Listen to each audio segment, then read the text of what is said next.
G'day YouTube, Warbles on a lot here with yet another update on the Sunfoil project. I've just brought the trailer into my son's place of work, learning this Auto-Electrics and air conditioning, and I'm picking up some second-hand deep cycle lead acid batteries that were on their way to the dump, and I've swapped them for most of my front yard battery collection, which regular viewers will be familiar with, and they can now go off and be recycled after I've had my best go at playing with them. In the meantime, I've come here to check and see what sort of a job they did wiring up the 7th prototype, or Mark 7 minimalist 40 watt Sunfoil on Howard Eastwood's Jackaroo. As you can see, the cable snakes down there, and the regulator is a bit of a copy of the one in mine. It's right up the back, where hopefully it'll be visible in his rear vision mirror, and at the moment both the lights are on, which indicates panels making electricity and the regulator is not connected to the battery. However, that's as it should be. There's old mate plans on burning this tank of fuel all the way to the end to establish his baseline before putting the fuse into the fuse holder, which will connect the 130 amp hour rated capacity battery with his 40 watt Sunfoil. Now this took 2.5 hours at the Auto-Electricians to wire it on, and they charge $80 an hour. So that's $200 worth of experienced qualified labour to put $241 worth of equipment onto the car.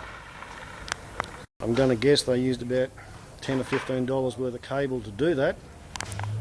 Something around the $450 to turn the conventional piston engine Holden Jackaroo 4-wheel drive into a hillbilly hybrid, or a more elegant way of putting it, a piston hybrid solar retrofit. I have no idea what proportion of the fuel burn the Jackaroo is going to save, but because it's a car that lives in town and it's a small town and has lots of short run times, I'm going to suggest it may be somewhere between 30 and 50% of the fuel burn.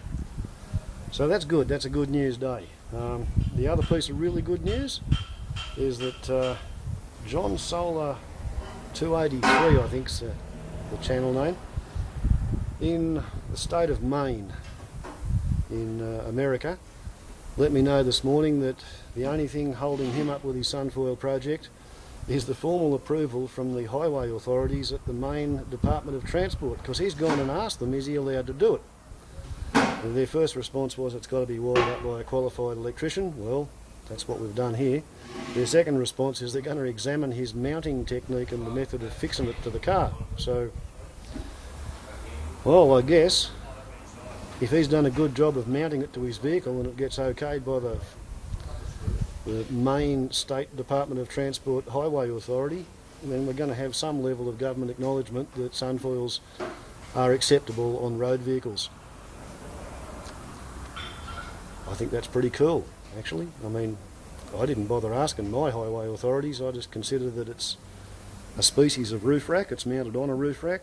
There's no laws against it having a roof rack as long as the rack itself is securely fastened to the vehicle, and there's no laws against what load you carry on a roof rack as long as the load is securely fastened to the rack. So this is a roof rack. This is bolted onto the roof rack, and this turns a solar panel into a species of a roof rack securely fastened to the vehicle. So I reckon John Solar's, he's an excessively good bloke in even bothering to ask his authorities whether he's allowed to have a solar panel on the vehicle and call it a Sunfoil. But between John Solar in Maine and Glen Innes Auto-Electrics and Air Conditioning in northern New South Wales, Australia, we're working out what the parameters are. If you want to ring them up, you've got to put an 02 in front of that for the state of New South Wales, and Australia's got an area code if you want to make an international call. But I've taught them here at the Suns work how to measure a car for a Sunfoil, and they supply solar panels and they supply regulators, and they've now just done their first official Sunfoil installation as a job of work.